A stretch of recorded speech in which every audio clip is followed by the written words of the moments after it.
See,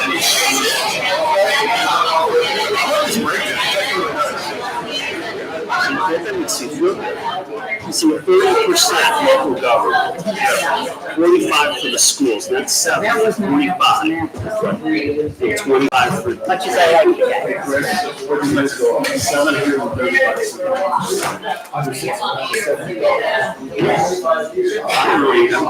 Because the valuation is 40%.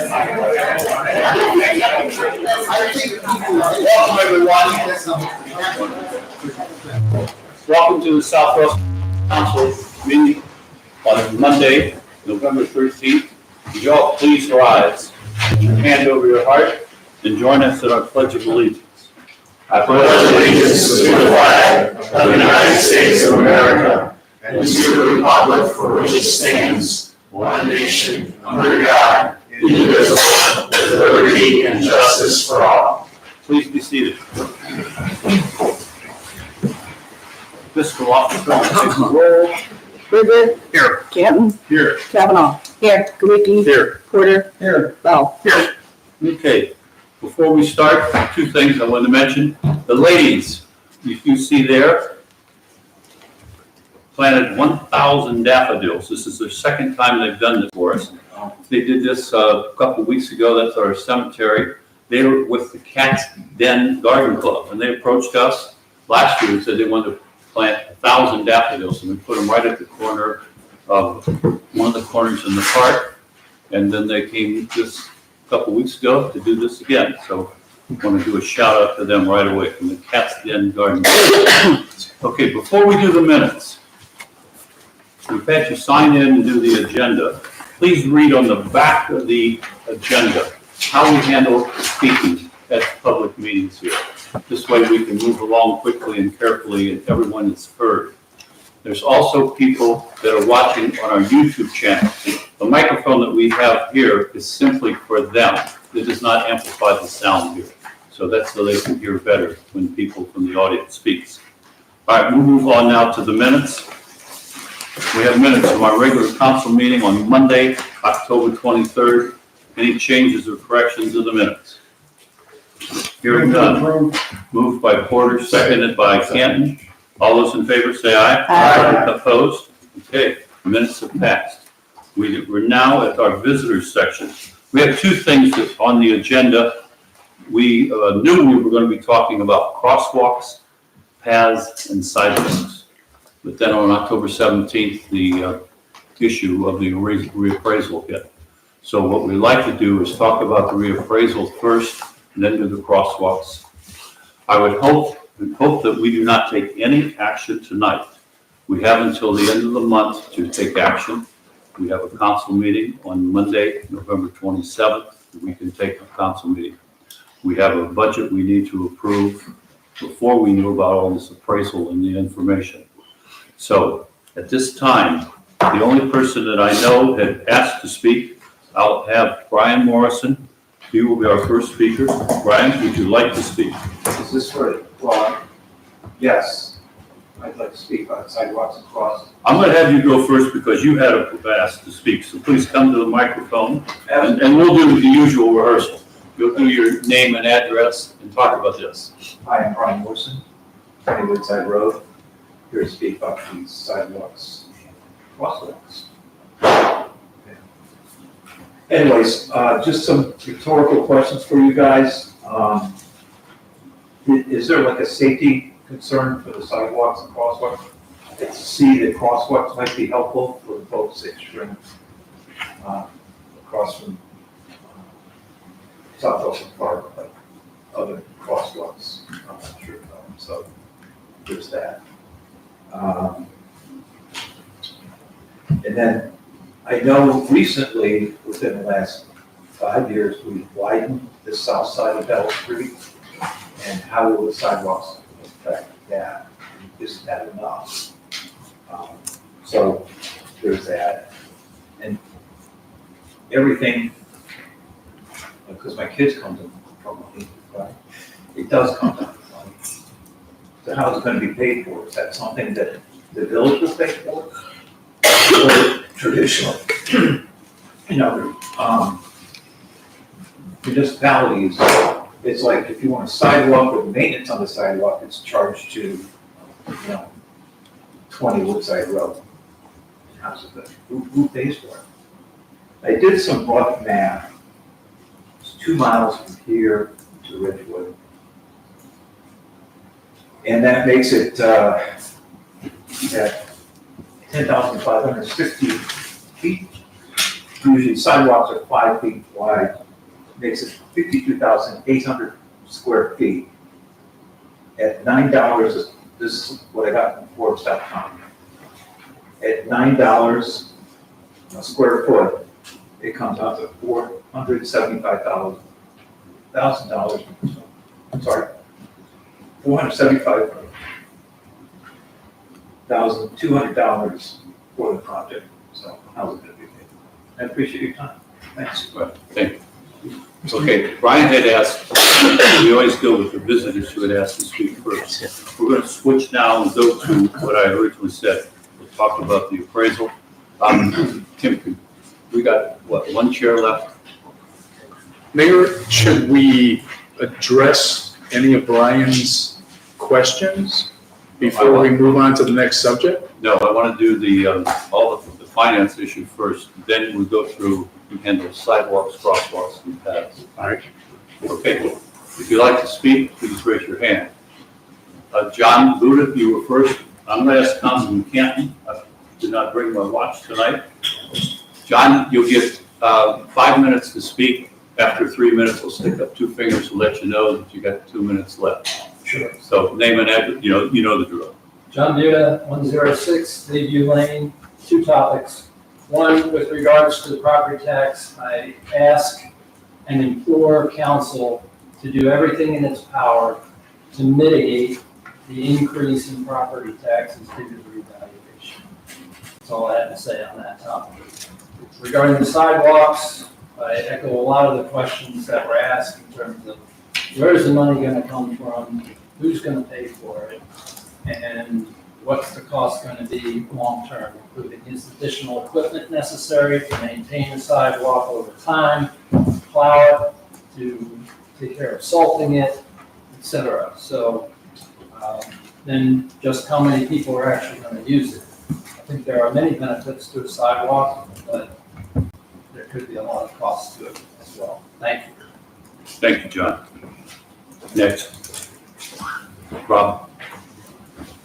Rob Myers, 9 Deerfield Drive. I didn't know you guys were thinking about sidewalks on Bell. If I might, I wasn't here for that, but just one opinion on that. My dog and I walk every Saturday from where we live on Deerfield down into town and back. And I appreciate the bike lanes. That's where we walk. And if that's all there is, that's just fine with me. I just wanted to ask you guys to consider mitigating the increase in the taxes. The last time they did the reevaluation was a few years ago, and I appreciate the county this year giving us all a heads up that this was happening, because the last time they did this, there was no heads up, and I was just hit with having to come up with thousands of dollars extra that I wasn't planning on. Now that we know this is happening, this mitigation from you guys will only be temporary while the state legislature is coming up with some sort of a fix. I understand they have a committee that they've put together. So I would appreciate you guys considering rolling this in a more slow way so that we have a chance to plan for our cash flow. Because for some of us, it's not a small matter. The last time it was about $6,000 change for me for the year. That was a hard amount of money to come up with, so I appreciate it. Thank you, Rob. Jordan. Hi, Jordan Cantor, 36 Sugarbush Lane. I know that I've come to you for a while about the crosswalks at Gurney and at the playground at Alderwood. I know that now the issue is becoming more to evaluate with sidewalks as well, but I just asked council that it does not overshadow the ability to implement crosswalks sooner than later, especially if that project is going to take a lot more time to evaluate and decide on, being the sidewalks. if we can still try to move forward with crosswalks and all the safety measures that would need to be done to start to teach drivers as well. And I'm also interested in hearing feedback from the survey that went out as well, when the time comes, if that's possible. And thanks. Thank you. Thank you. Yes, I'm sorry, I do not know your name. Amanda. Hi, please, Amanda. Amanda Bensick, 33 Woodside Road. I emailed the mayor, I think a month or so ago, about the sidewalk issue. My husband Tim and I have 3 kids, 5 and under, and a large dog that we really like to go on walks. When we got married before we had kids, we used to walk from Rolling Ridge all the way to the village, but now that we have 3 little ones and a dog, we just don't feel safe to do that. And I think that a sidewalk along Bell would really help encourage exercise in the neighborhood. And I think even if it may cost a little bit more, to me, it's worth paying for safety rather than an accident. And the health benefit is, I think, would be very helpful. I personally see a lot of people walking, running, biking up Bell, even late at night, and it's a little bit scary. And I think it would really encourage a lot more exercise and then allow more foot traffic into the village to encourage businesses to get more people walking from South Russell into the village. So, and I, along with the other 2, also encourage you guys to mitigate the property tax and stuff. Thank you. Thank you for your email. Of course. Yes, Rick?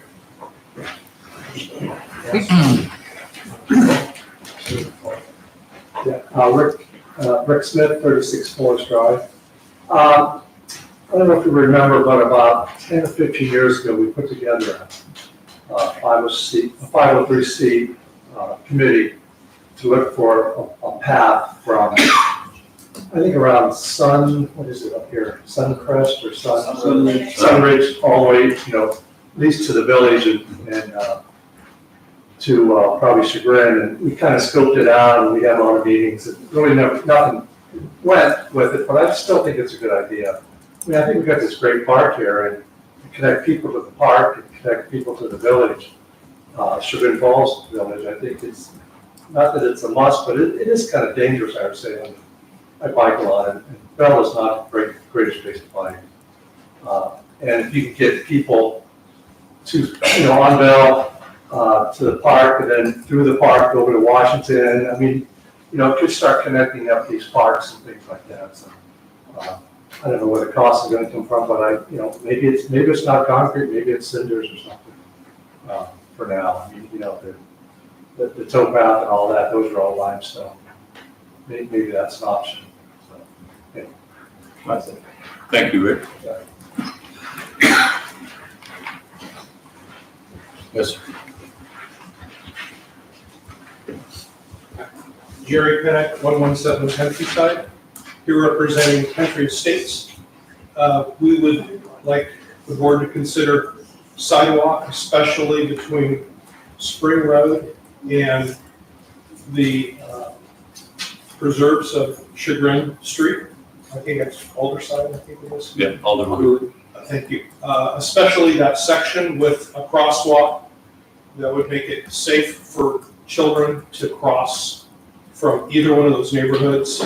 Certainly, we'd love to see sidewalk and improvement to get into the South Russell Village area, or likewise improvements to get down into Chagrin Falls. But our neighborhood especially is turning over with more and more children. And so this is not something that would be wasted on old guys like me that just want to ride their bike up and down the belt. Okay? This is something I think would be advantageous for both the communities for the long term. Thank you. Thank you, Jerry. Yes.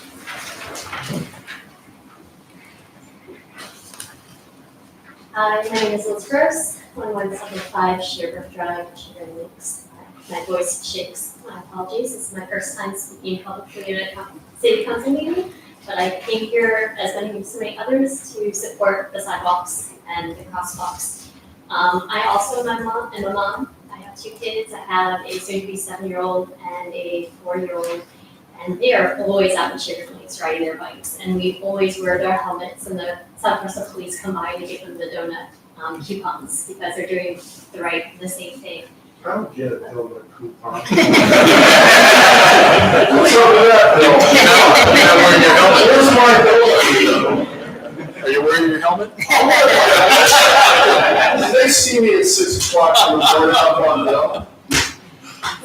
So we do the right safety thing, and it's a very important part of our family, but it's just not safe to take them on Bell. It's not, with the hill coming up from the park and the way, especially in the morning that the sun shines, it's just, and cell phones are a huge distraction, of course, for drivers. So even though you have the bike lane, all you need is one driver looking at their cell phone, and someone calls and the sun's in their eyes and they don't see somebody, and a life is lost. I graduated from West G High School in 1999. I was a track and cross country runner there. So if anybody knows the name Kurt Frankel, he was 2 years above me. He was the best runner West G had ever seen. And I actually might start crying here because about 15 years ago, he was hit. He was out biking. He didn't do anything wrong. He was on the right side of the road, and the driver came up from behind him. She was distracted. He just hit him. He was married. He had studied physics and had 2 kids, and it was a very valuable life that was lost just like that. My friend Jackie, who's not a South Russell resident, she's a resident of the Sugar Village, and we go running every Sunday together with a group of other ladies. There are 6 of us. 3 of us from South Russell, 2 from Sugar. We run, meet at Starbucks. You may have seen us there. We're up at 6 o'clock, 7 o'clock in the morning. And we all run together on Sunday mornings. And we share stories about the people we know who have been hit. My friend Jackie has a triathlon friend who was on the bridge, and these aren't stories necessarily from here, and who was hit from a driver from behind. I have friends from other areas who are out running and got hit in crosswalks. Like, I know the money is a factor. I also know that the government, when evaluating cost benefit, looks at the value of a statistical life. And I believe 1 life right now is valued by economists at $1.2 million approximately, which makes a $400,000 sidewalk seem like a real bargain, especially when we're talking about our children. Thank you, I appreciate it. Thank you. Rick Smith, I think were you a victim of on your bike? I got hit, but I was fine, but it was one of those things where after that, my helmet has a light on it and all that, so I try to do as much as I can so people don't hit me. Hey, Bill, there was a group of 5 cyclists that got killed in Drexel 2 or 3 years ago. From the sunlight, the driver was charged and then found not guilty because the light was in his eyes or something. But I just wanted to remind you as mayor, you can remind the police force that there's a state law that you are not allowed to be holding your phone while you're driving. And enforcement of that state law, which just passed a year ago, enforcement of that state law would go a long way to, at least in South Russell, cut down on the distracted driving. Because I see it all the time. Yeah. Thank you. Other comments? Sir? Yeah, I'm Walker Todd at 1164 Sherbrooke. On the sidewalks issue, Pepper Pike faced exactly this question, I think, on the ballot last week. And my wife said her understanding was that a compromise of sorts was reached where sidewalks throughout the village failed, but trails to parks or through parks were going to be approved. And we might want to think about some kind of interim solution of that sort. I recognize that traffic and safety along Bell might drive the sidewalk decision. But the question is, could those 2 concerns be alleviated by some kind of hiking trail through there, assuming that would be cheaper? Thank you.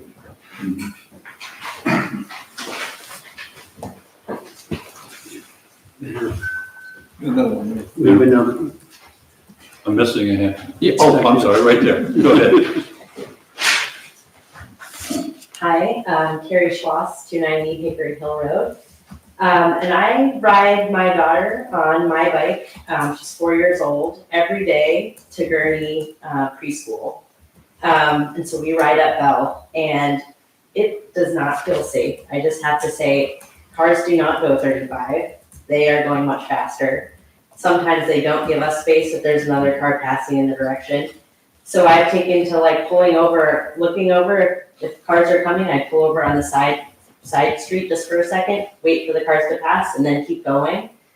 And she won't be able to ride when she's riding her own bike. We won't be able to ride to school because it's not safe for a kid who might wobble or make a wrong decision to get around a trash can. And I just hope that we can continue to have an active lifestyle, choose to walk and bike to school, and to the park and to friends' houses, and not be beholden to cars. I also know that Gurney's fields are used by middle school students and high school students, and connecting all the schools in the district via bike paths or sidewalks would help kids, and as they get older, be more independent, get to their own sports teams, get to their own games, be able to really navigate around without a car. And I think that's really important and would really add to the health and character of the community. Thank you. Thank you.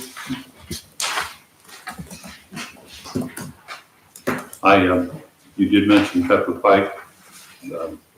What I don't want, what we don't want, is to split the community. Sidewalks, they've got sidewalks. I've met with the mayor of Pepper Pike to talk about the whole process they went through. So there is and they learned the hard way, is to process the way through. What do you look at? What don't you look at? How do you involve the community? So this is our first night of really going at this. We have looked at things.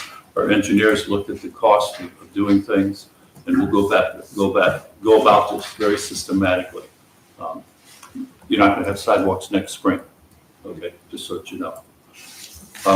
Other comments about sidewalks, crosswalks? Well, and I do have one, Mayor. It's and solicitor, if I'm off course on this one, please correct me, okay? But, I just for the public, I know, Brian, you brought up the cost of $475,000. But, the Ohio Revised Code right now, the law that we have to follow, basically calls out that municipal corporations basically construct the sidewalks and assess costs against the lot or land owners. So that's a consideration for your fellow neighbors who might potentially be in a position of being assessed costs for constructing that. And that would only be the people whose property that sidewalk would be on. So as we go forward, just keep in mind that, there may be as many people who are opposed to the assessment and an increase in taxes, especially given the situation that we face today with the property reevaluations. That is something that we'll really have to weigh as we go forward on the sidewalk issue. So, Dennis or Bill, what would the hang up be on a crosswalk? Crosswalks, I think, and as a member of the. We built that park there, and I apologize to everybody, I'm not aware that this was even an issue, but now that it's been brought up, it seems like if we build a park across from these communities, that's an attractive nuisance to have kids crossing Bell there, and a crosswalk doesn't seem like it's some paint on the road and some road signs. It doesn't seem like a big deal. And the crosswalk is not connected with the sidewalk issue, and I think that's a great point. Safety committee has basically discussed the crosswalk issue. I'm really surprised there's not one at Gurney too. And quite frankly, we are making plans to go forward. So, and the young lady sitting next to you was, a matter of fact, the catalyst. She's not giving me a donut. She was the catalyst No donuts coming my way tonight. for the whole initiative. So we are taking a look at our budget going forward for next year and seeing if we can incorporate at least those crosswalks. And if any of you have gone down State Route 44 as you're approaching Chardon, you know, there's a golf course there. The name escapes me right now. Yeah, near Bass Lake there. But you'll see a construct of a crosswalk because I believe there's a trail that crosses 44 at that area. That's kind of what we're envisioning if we go forward. There's a whole bunch of them actually in Chardon for the bike path Yeah. that goes up there and across, what is that, Clarendon Troy Road? Yeah, Clarendon Troy Road, they have a bunch of these little crosswalks coming across there for their bike lanes too, so. Okay, going into round two. John Buda, you're up. For the sidewalks, would bicycles be permitted on the sidewalk? That's way beyond us right now, John. Just trying to decide. Just asking. There's a lot of discussion of bikes, so they still have to be on the road. Don't know. Let me just kind of summarize what we have. The request came almost a year ago about a crosswalk from Sugar Bush that's across the street to Gurney. We have had a request for a crosswalk from Alderwood right across to the park. I mean, Alderwood dead ends in the park. We also have had a request for some sort of sidewalk or crosswalk on East Washington with the restaurants. People are parking on one side, running across East Washington the other side. We have had requests for sidewalks and paths on Rolling Ridge and through the whole Daisy Lane area, that's Woodside and Forest. We have created 3 intersections there over the years.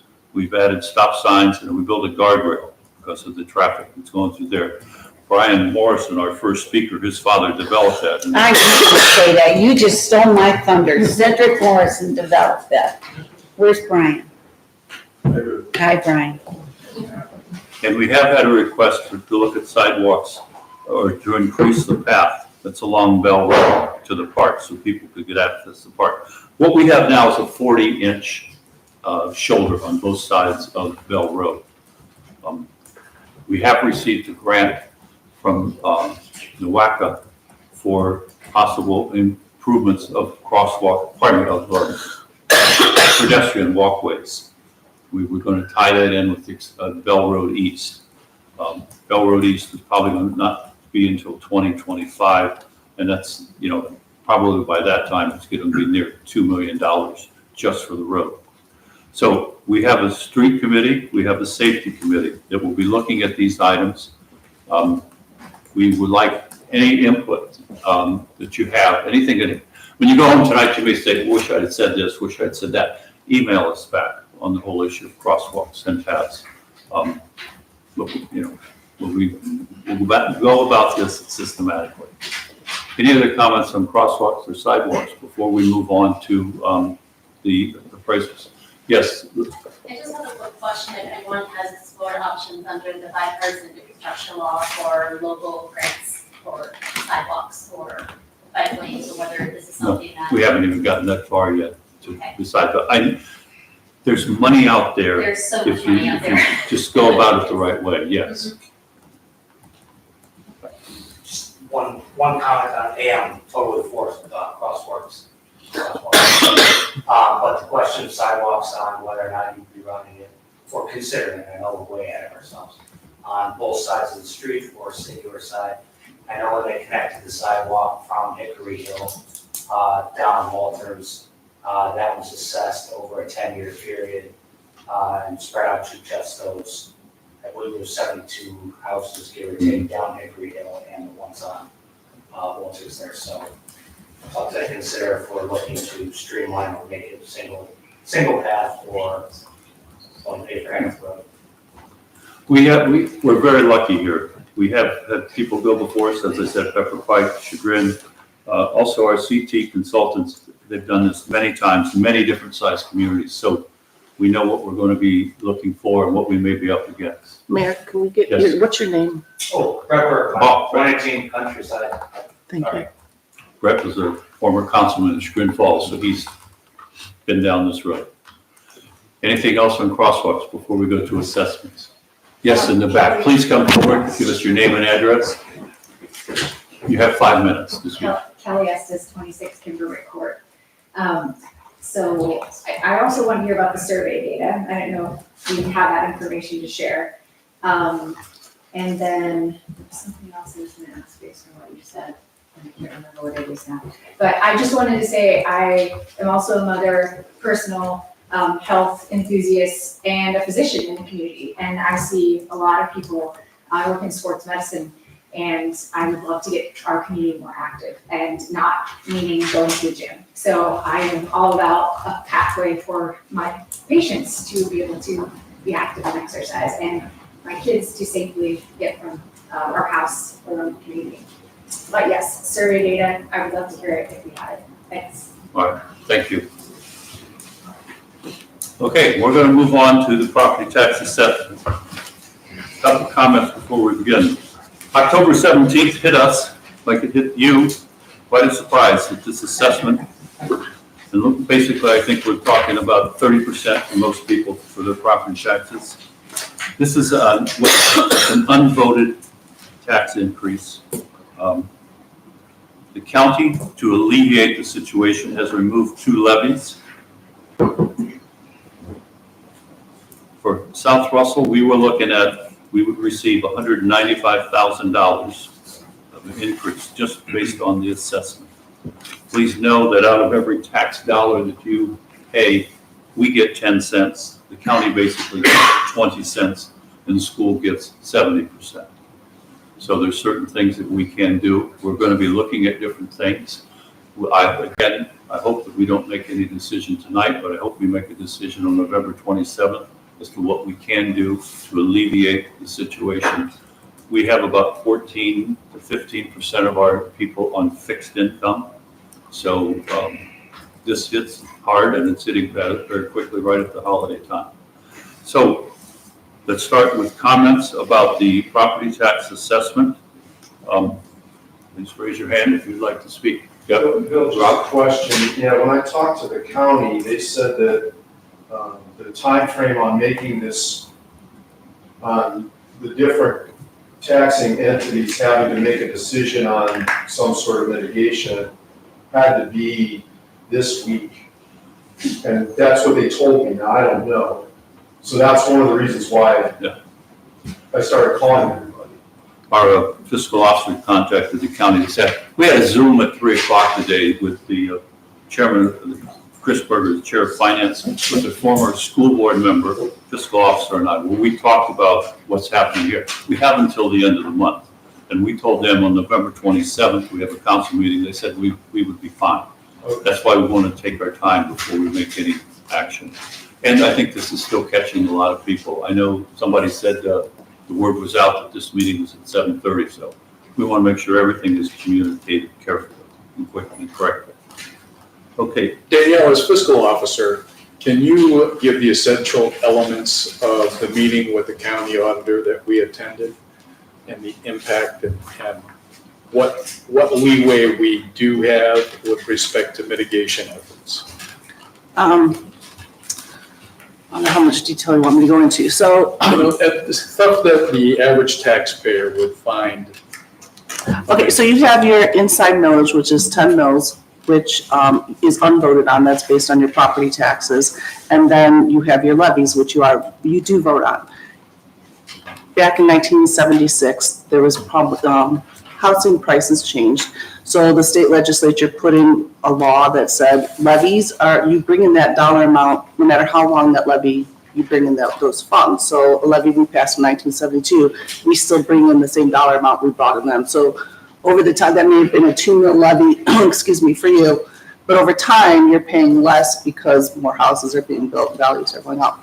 So they addressed that problem and corrected it, but they didn't correct the property tax piece of it.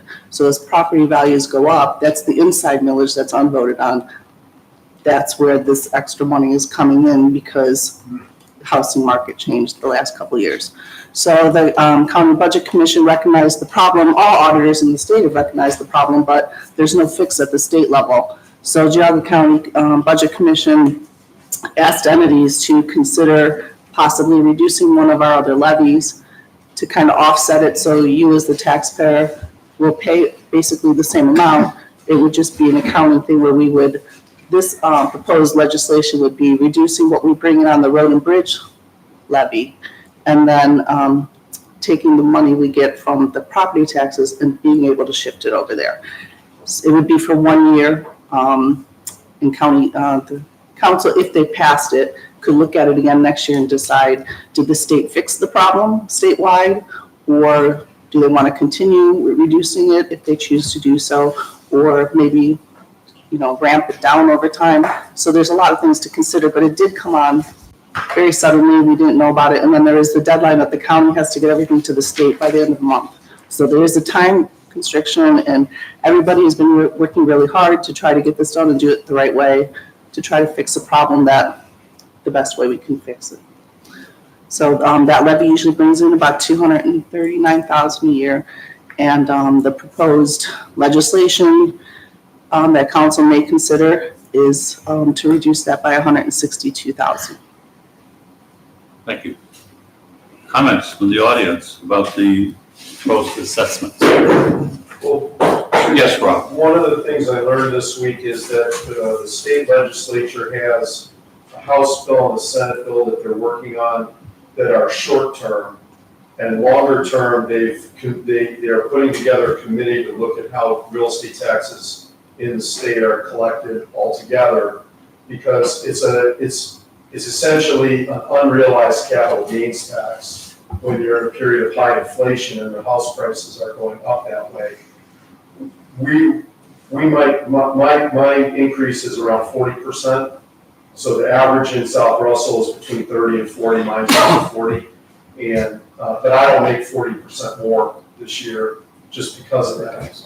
And so they're working at the state level to try to do it. So what you guys are considering, which I really appreciate, is a temporary fix to give the state legislature time to come up with a more permanent fix. And the other thing I would bring up and ask you is to coordinate with the school district, because when I talked to them, they seemed lost. They weren't sure. The gal I spoke to, and I don't want to bring up the name here, I don't remember it honestly, it would take a donut to do that. But You're the man of donuts. But they don't seem to have a plan yet, and because of the time constraint, it might be good for you, Bill, to coordinate with them to see that because they also have the option to do what you guys are doing, is take some of the money they're gonna get through the windfall and shift it and reduce some of the levy money that they have temporarily, and give the state legislature a chance to make a more permanent fix. We're looking at what we can do short-term to help out this situation. Anybody else from the audience? I'll just add to that. At the auditor's meeting that the fiscal officer and I attended about a week or so ago, where he explained at great length the impact of these changes. They, in the budget, the county budget commission, as well as the auditor's office, have reached out to the local Geauga County school districts. And their comment was that the school districts have been very hesitant to provide any type of tax relief to the associates. Now, one of the things is, I hope that most of you are aware that if you go to the county auditor's site, there's actually a menu that you can use. Put in your own address, you could put in your street and find out how all your neighbors are affected. But it will tell you exactly what you can expect for your tax increase. It will also show you the impact that the action taken by the county commissioners, how that reduced your taxes. And should we at South Russell Village take any action to mitigate that tax impact, it will also show you and illustrate the action that we took and how it mitigated your tax. Dennis, I appreciate you saying that, because I would strongly suggest that everybody in the room, and all your friends, all your neighbors, if you feel as I do that there should be a temporary abeyance on some of these increases, the school district needs to hear from you, and they have a treasurer's office. You can call the treasurer's office, leave a message for them. When I talked to them, I was one of the only, she claimed I was the only one who had called on that. So for whatever that's worth, if you have an opinion on it, and you think it should do something different, then by all means, you should call it. Sharon Falls Board of Education meets Wednesday at 7 p.m. at Gurney. Wednesday, 7 at Gurney. Yep. I can say, first of all, thank you to the people on crosswalks and on the whole tax issue. This has been number one in my 18 years of sitting up here as far as the most phone calls and emails I've received. So it's good to hear from you. It's sorry we couldn't meet on pleasant, or not that this is unpleasant, but better situations. I would advise you to what Rob said. Talk to your neighbors, get the word out, let them know that, November 27th, hopefully we will be taking action, some sort of an action. We need to take time and discuss this. If you can't make it, it is on YouTube. Yeah, you can watch, but you cannot actively participate. At this time, unless we have any other comments from our visitors, I would say thank you very much for coming. This is a good chance for you to go home and put the kids to bed or whatever things that you have to do. Thank you, and emails, calls, appreciate it. Thank you.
Unless that's the voice we're hearing. $1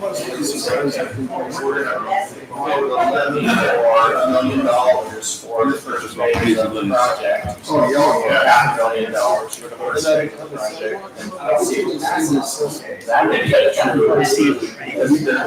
Daniel, finance group started.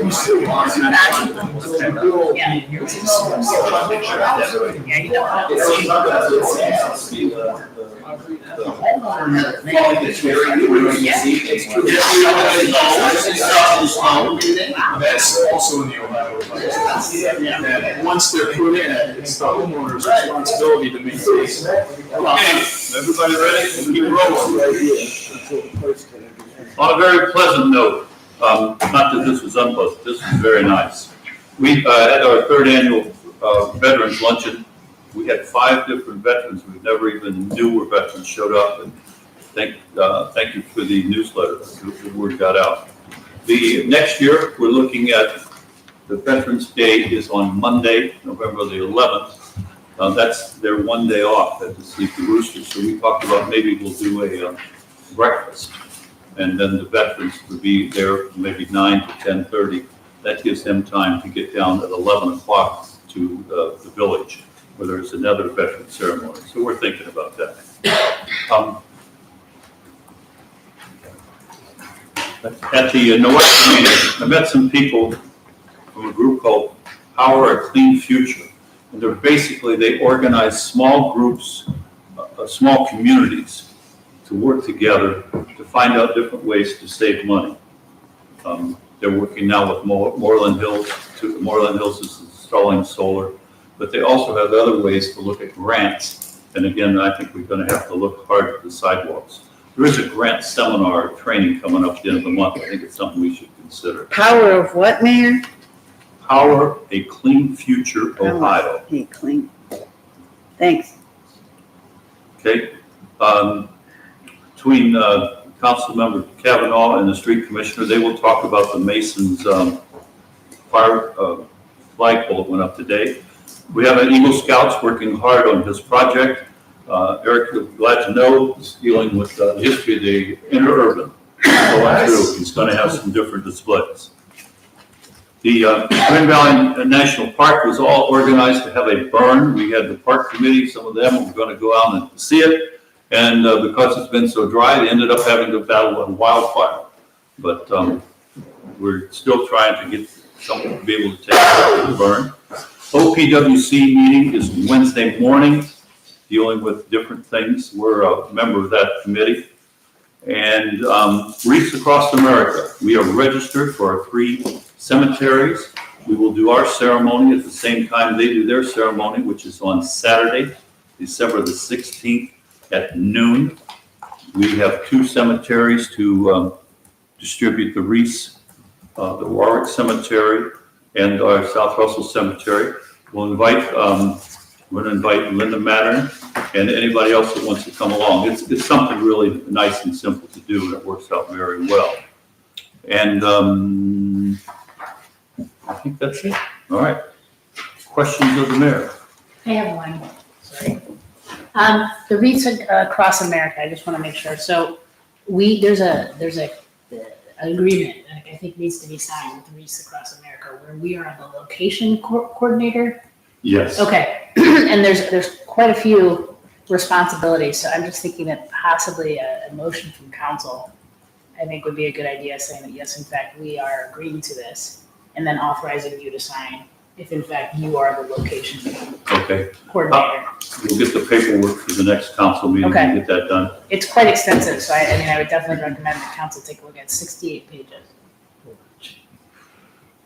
Mayor, at the same point in time, that Saturday, December 16th meeting, Yes. should more than one council member decide to attend, do we need to make that a special council meeting? If more than 3 attend, I would More than recommend. 3, whatever. Should we? How many did just it last calendar year? Who showed up? I think I it was did not. Tim, Linda Mattern, myself. Who else put wreaths down last year? Not to belittle it.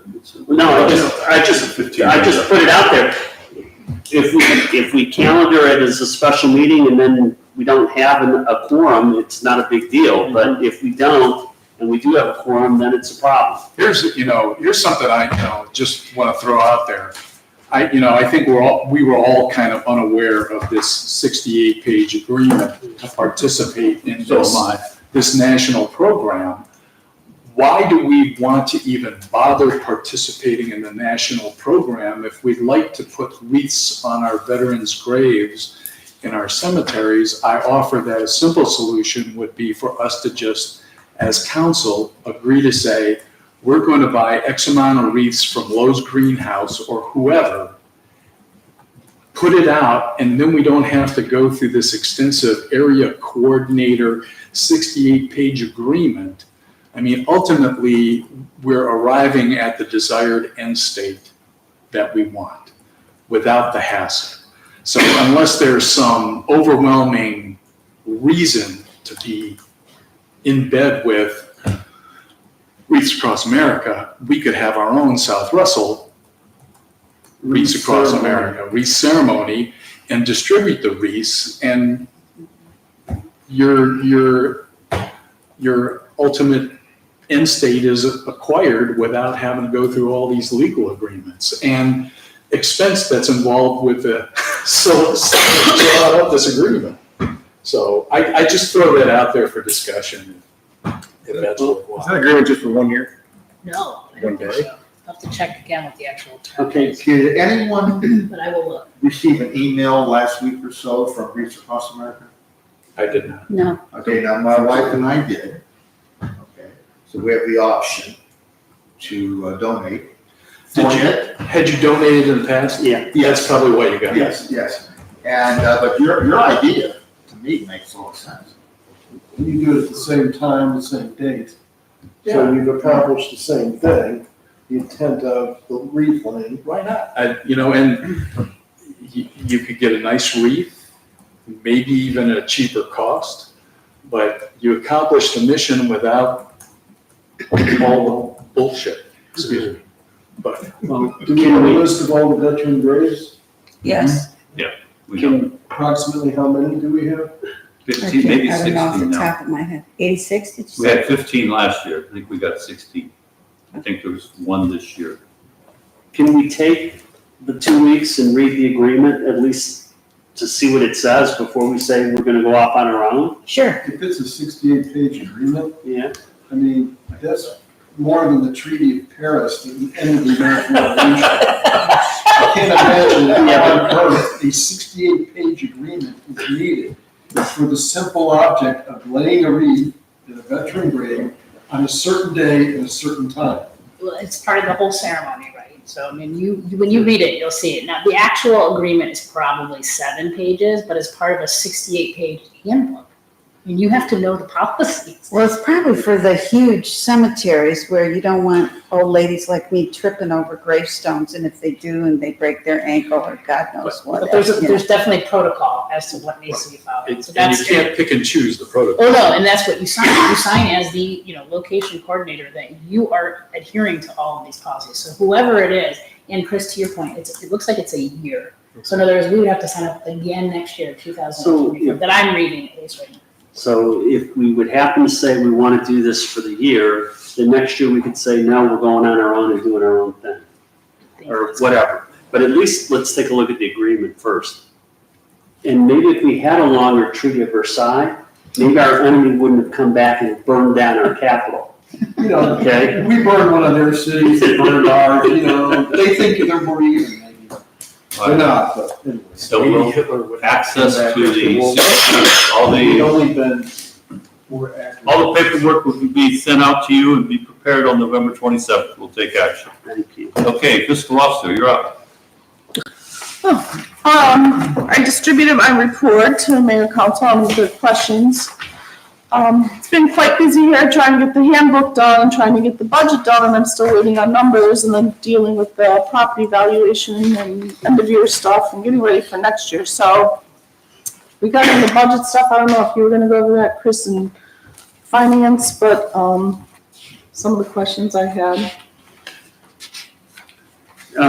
If you want to proceed with the questions, we can address it now. This has the answers to the questions that you asked, which may be covered in the street committee report. I saw those ones you had, so, but is everybody in agreement with changing them? Because on November 27th, we need to adopt the budget. Right now, it's projected $1.4 million deficit.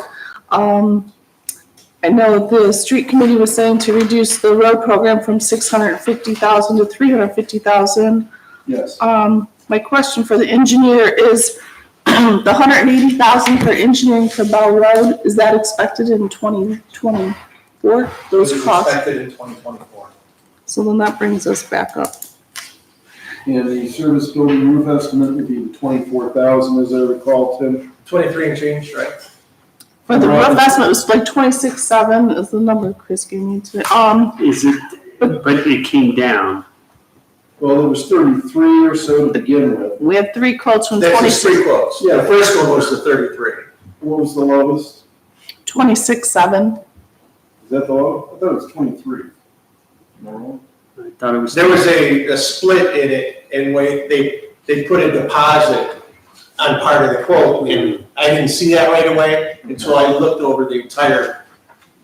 So I just looked at what we would owe at the end, and that was 33, and then when I looked up, then there was a deposit of 7,000.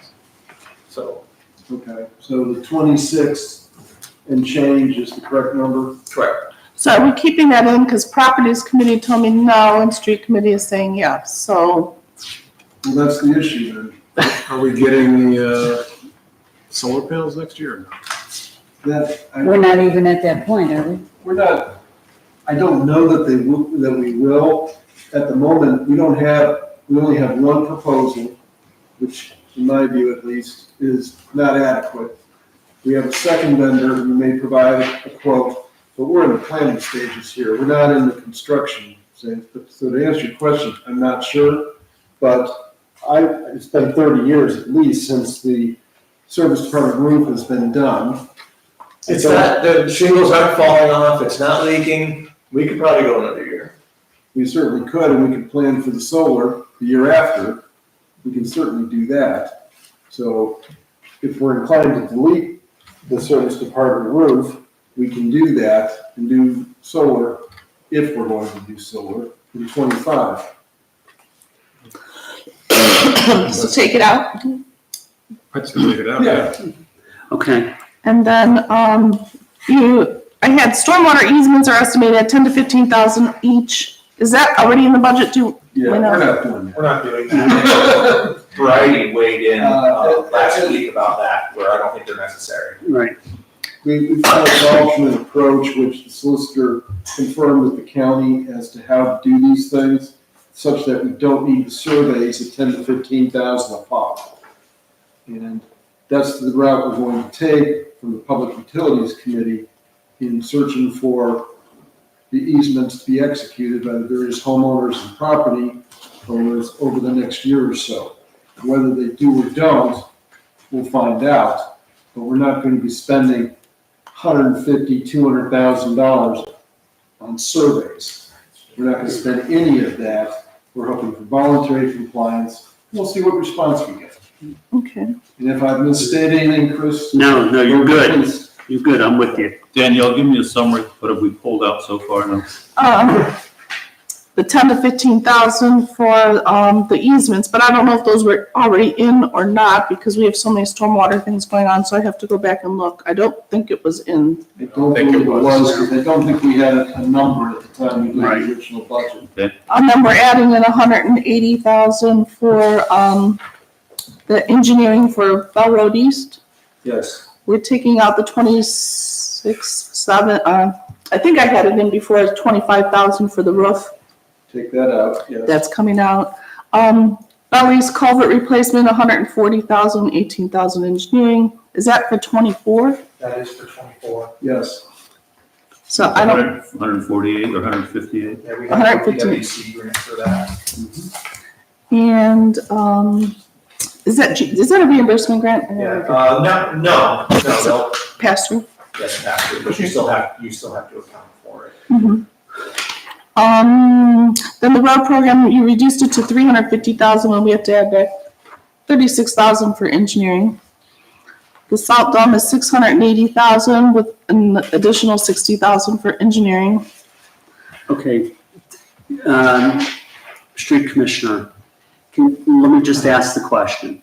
The wood frame of the salt dome, the dome itself, is that at the end of its useful life? It's shifting as the cement panels are moving. I understand, but if the cement panels underneath were adequate, replaced, however you want to say it, is the dome itself, does it functional, or is it at the end of its useful life, or where are we at? I don't know how much damage was done with the shifting. Now, somebody looking at it. Yeah, let me add something here. I emailed the engineer, and I don't know if you're ready to talk about it. About Maybe, that's your question. the meaning of life, more or less. Can the roof, the dome of the salt dome, be lifted off the foundation, put next to the salt dome foundation, the old foundation removed and replaced with a new foundation, and then the dome put back on top? Yes, that it is possible to do that.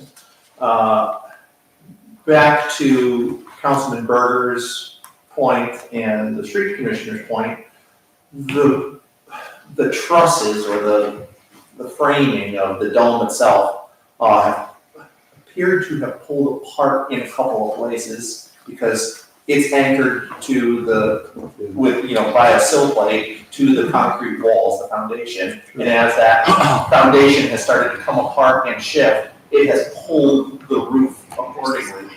I don't know how, if it's possible or if it's practical to pull that, I don't know.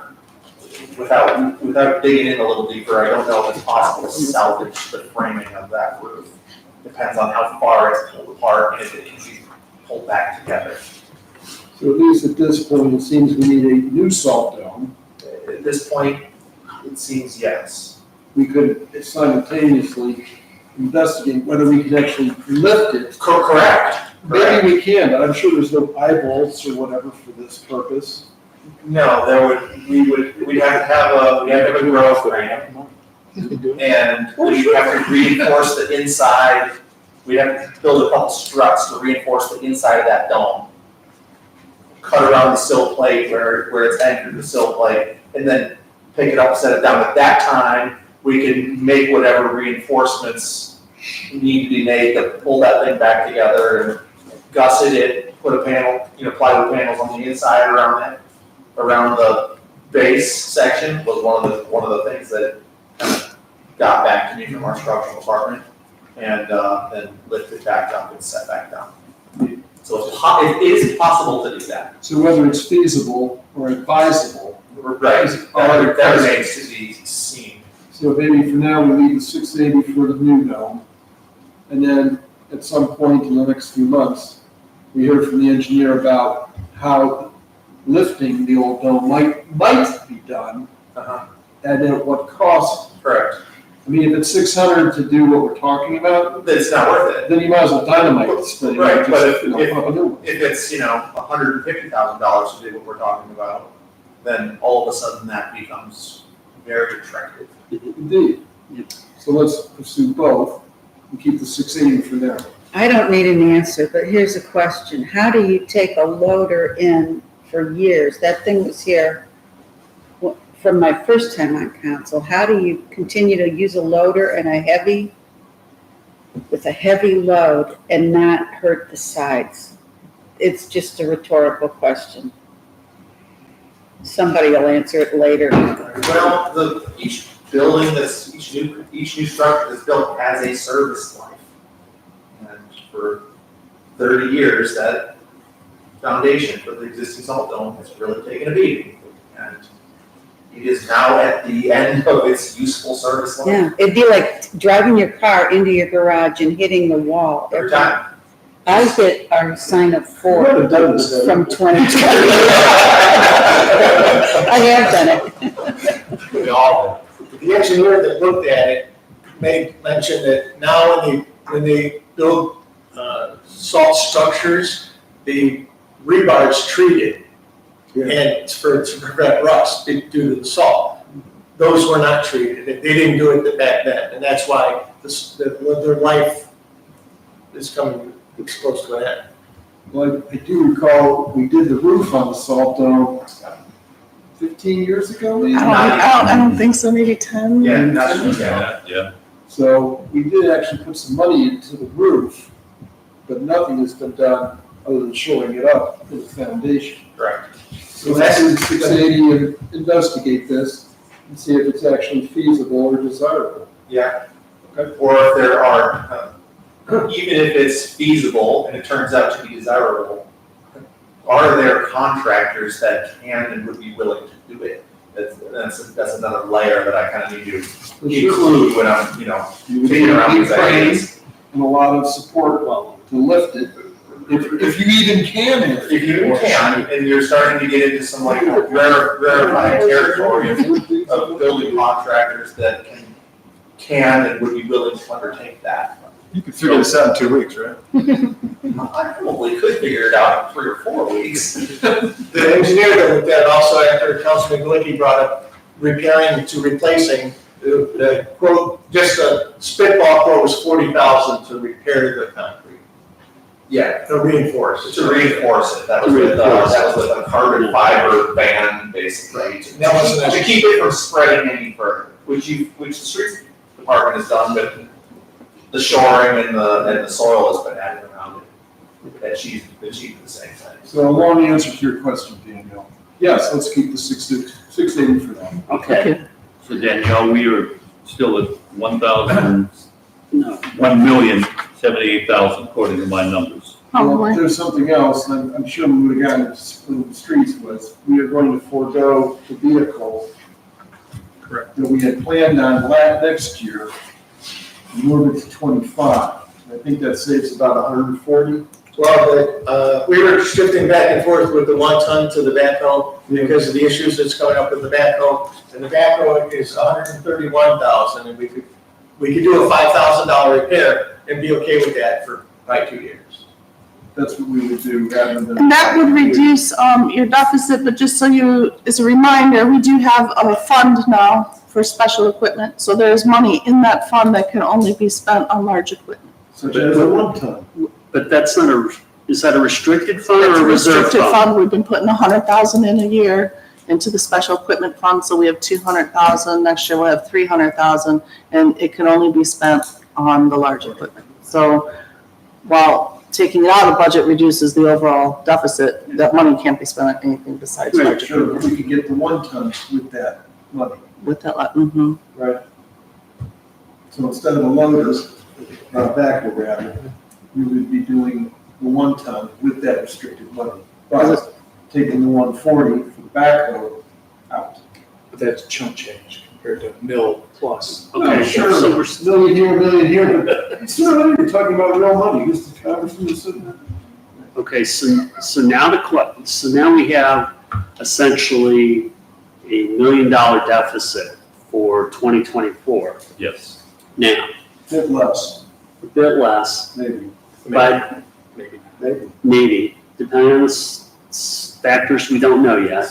But now the question is, what is our cash balance at 12/31? What's it going to be? Because we said, from a financial standpoint, that we wanted to have at least $1 million in available funds for emergencies. So we would need, if we were going to budget for $1 million deficit for next year, we would need at least $2 million at 12/31 in order to be able to cover our expenses for next year and keep our $1 million emergency fund. And will we have $2 million at the end of 12/31? I don't know. I mean, I have to talk to the engineer what projects are gonna close out by year end. There's some things like we do have in the budget, we were supposed to finish the, retention pond repairs. That doesn't look like that's gonna be done by year end. I'm hoping it is, but And I'm Manor not Brook doesn't, optimistic about it, yeah. and the Manor Brook probably won't be done by year end. So, and I don't know where we stand, how much is remaining out for the traffic, the road, whatever. So, I'll have to get together with Erica. The other last thing too was for the corner lot, we had budgeted, I believe, 40,000 for that, but we're not. We can take that out of the budget. What was the 40,000? For the clock. Oh, the clock. Yeah, and Clock and stuff. patio and Right. Barbecue pit. Barbecue unit. Fireworks launching station. I know a kid that would go over there and plant perennials just to get him out of my hair, but that's another subject, so. Okay, so, we're still in the fiscal officer's report, but there will be a finance committee meeting on Friday at 9 AM, and obviously this will be the center of our discussion. So, we'll try to get some answers together and get that so that we can, if the budget can be approved on the 27th and it makes sense, then mitigating some of the tax implications can be addressed then. Thank you. Any questions for the finance committee? No, okay. Fiscal.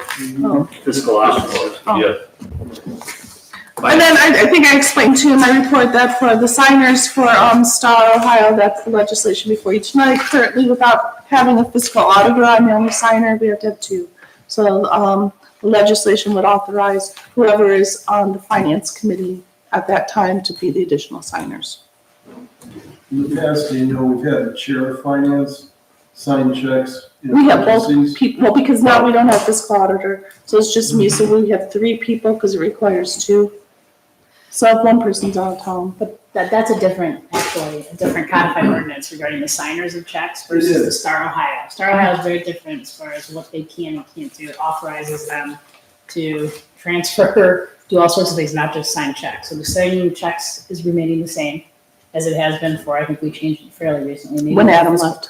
Okay, and this is a new, we are revising in a codified ordinance section that dealt with the predecessor actually to Star Ohio, which was called the Ohio Subdivision Fund, which no longer exists. So we kind of used that and we've now added in these additional signers for Star Ohio who have authority to do more than just sign checks. So right now it's the mayor and the fiscal officer, or just the Just the fiscal officer. Just the is fiscal. available. Okay. And we need two more? Well, we need Yes. at least two, but we figured if we do both the people on finance committee might Okay. need, then you have an extra. That's all I have. Thank you very much.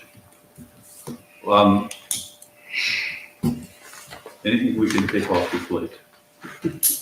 If we could get the budget done and I can enjoy my holidays, would be very nice. And the employee handbook, it's before you today. We have a couple of minor things to just tweak to proofreading, but the goal is to get that adopted by the end of the year. And we worked long and hard on it, and we're gonna get there. So if those two things can be off my plate by the end of the year, it'd be really nice. Okay. Finance Committee. Okay, just adding to what the fiscal officer said. The auditor of state issued their report for 2022. Thank you. And no issues. It's a good report. There was no issues. It was posted on the auditor's website today. Mhm. So, yeah, there were no issues. And I didn't know if you needed to have, if you wanted to have a meeting with him, him to come out. There's years we haven't, years we have. I didn't see any need for it from my perspective, but I think council should take advantage of the opportunity and go to the website and look and just glance through it, because it's very solid and, so. Do they send you a link to, I meant to forward it Yes. to, okay, I Yep, was gonna there was forward a it, I link didn't to know. it. Okay, great. Okay. The other thing that I saw was an email regarding grant funding for demolition projects. That came out today, I don't know. And while we've already done the demolition work for the houses, and obviously, so we can't get money for that, but there is money for remediation of the site if we would choose to take out pavement. If there are other issues involved there, there's grant money available. We would have to file for that. It's through the county. There you It go, wasn't Jerry. much, no. I think there's only 500,000, so if you want something, Total, you yeah. gotta move fast. For the county, yeah. For the county, yeah. But so anyway, I saw that, so I offer that. If there's an interest there, we should move on that. Chris, one question there. I know at a previous council meeting, it was stated that perhaps for the privilege of parking all the road paving equipment there, that they would take it out. I guess that's not happening. Well, I don't know. I'm simply offering it as an option and saying, I don't know what we want to do there, but if the state would pay for part of the expense of doing whatever we want to do, then we should at least investigate it. Was that agreement ever decided upon? It was not decided what is gonna happen with the property, so that did not go forward. Plus, the only thing really to take out was some bricks there.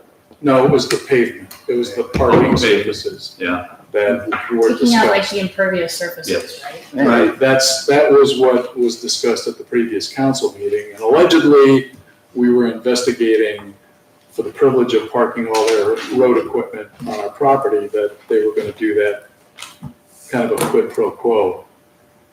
No money exchanged, but I guess that didn't happen, so. So we're gonna leave the lot really for a year, but we could look for grants now. Well, I just, only because I saw it, I was crazy enough to open the email. All right. I'll tell you. Anything else on finance, Chris? And then the last thing is you received the minutes of the October 23rd meeting. I didn't know if there were any questions, subject to Councilman Malicki's thoughts or comments. Nothing further, Chris. All right, then we are done. Okay, solicitor. The only thing I have to report is that the $75,000 competitive bidding increase has now been through the last committee meeting. So it should be in the next, although that's kind of like the lame duck section right now, I'm not really sure, but I would imagine it will go into effect before the end of the year, but I will follow up.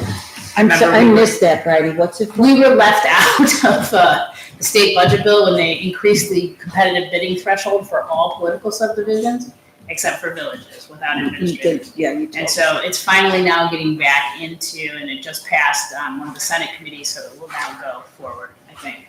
What's your look ahead on that, just out of curiosity? As far as how long? As far as how long?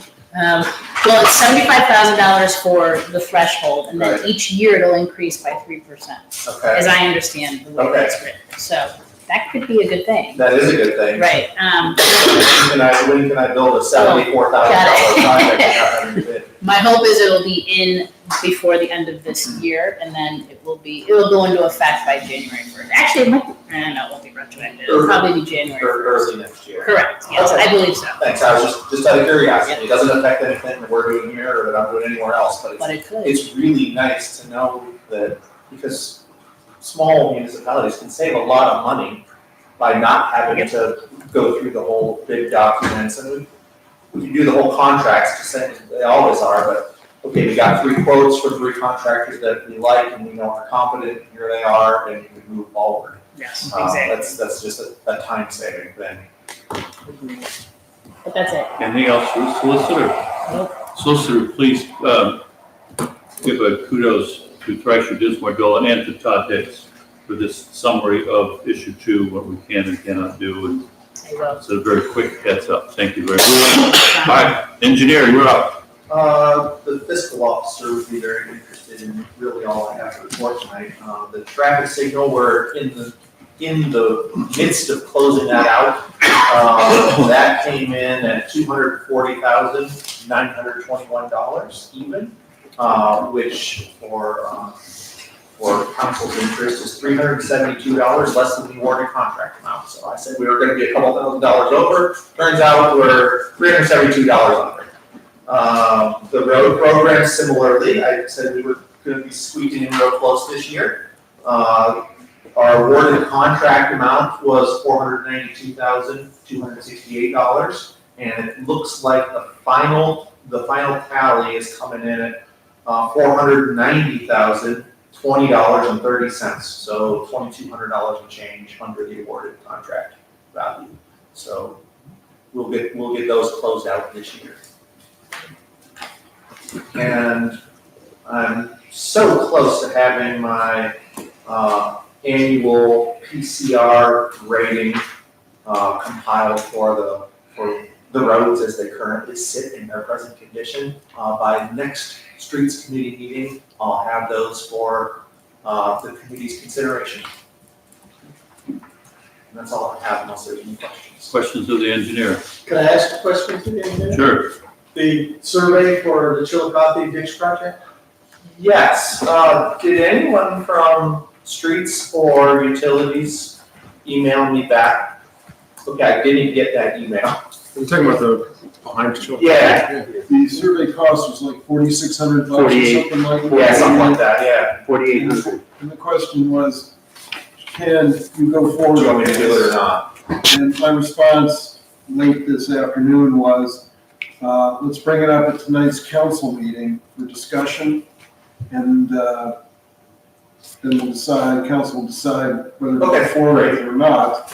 And I think that would be part of the street committee report. Street or stormwater, I don't know. It's kind of both. It's kind of both. That's why I copy everyone on it. overlap.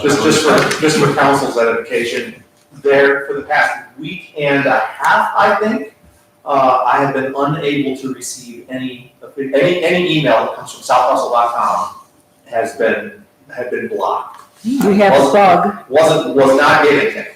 I brought it up last week with my IT guys and they couldn't figure it out.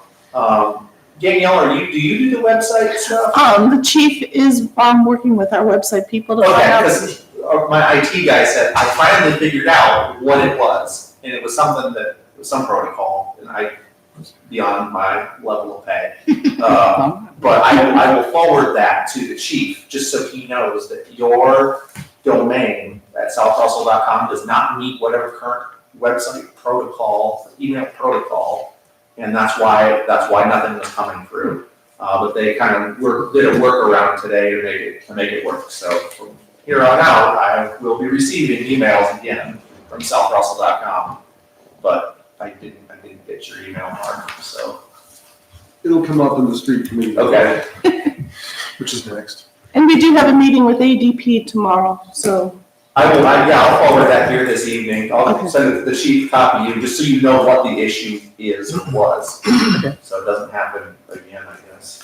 Any other questions of our engineer?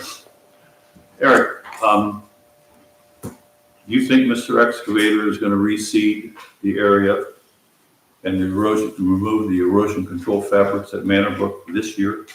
I'm worried about the Ohio EPA just saying, we're giving you guys enough. So, at Manor Brook, the Ohio EPA came and did a final inspection of that project and said, the slope of the side streams, there's 2 or 3 side streams that come into the mainstream channel.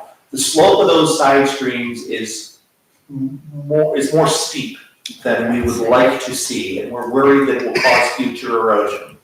You need to do something about it, and that was kind of an unfunded mandate of sorts. But then they also said, oh, by the way, we still have a little bit of money left, so we can help you out with that. Said, okay, great, we'll do it. We did send a proposal to the EPA. We had Chagrin River Watershed Partners check out, what we put together for a redesign for those lateral stream channels. Chagrin River Watershed Partners thought it looked great. We sent it to the EPA, said, okay, this is what we'll do. EPA had it for, 2 weeks, 3 weeks, 4 weeks, came back and said, we'd like to see a little more here, and here. Can you, redo that a little and send it, make the revisions and send it to us again. We have done that, and we're awaiting a response. I don't know if, I know the money people at the EPA are saying, are you gonna get this done this year? And they don't know that the technical people at the EPA are the ones that are holding that up. So I can't answer that with any certainty. I'm hoping we can get it done this year, but as of now, we don't have an approved remediation plan or design for those 2 or 3 lateral stream channels. Are you allowed to call them up and say your technical people don't know what your blah, blah people? I'm allowed to do anything, but it's not necessarily the best. Yeah, don't fire. Did you answer Martha's email though? Is that what you're referring to? Because Martha wants. We got one. Because she, when you were. That email I forwarded to Carrie Ricker. She's the one who's working with IHAD and to work with the technical people at the EPA to get their blessing on, okay, yeah, here's what we'll do, or here's what you're allowed to do, and yeah, we'll fund that for you. I need her to answer that question because at this point in time, I can't. I know what I want the answer to be, but it's up to the technical people at the EPA to say, yeah, you can do it, and then we can go ahead and do it. You sent it, so the email came, we'll have an email from Martha, but I must have missed today. It was a couple weeks ago. It was like 2 weeks ago, Bill. All right. She asked if we'd be done. I'm concerned with, they're just gonna say, you guys are done. Well, that's why, because she sent that email and said, are you gonna be done by the end of the year? That's why. And it's too late to do any reseeding. I think we've had a frost.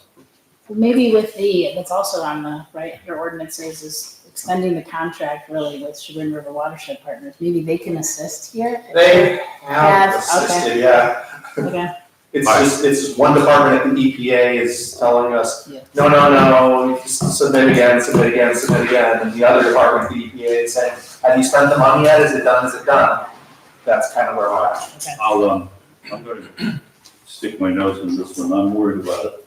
I'll check with Carrie and with Kim and with Martha, see where we stand. I don't want them to say, okay, we're done with you guys. Your time's up. Right. Okay. All right, street commissioner, you're up. I submitted my monthly report for October, if there's any questions, and also I'd like to add that we installed between the parking lot, pavilion, and playground, almost 600 feet of drainage with gravel and perforated pipe. So I'm really curious to see how much water we can move. We have 5 feet of fall from the beginning of our drain to where it's tied into the storm sewer, so it'll all be underneath the ground. That's all I have.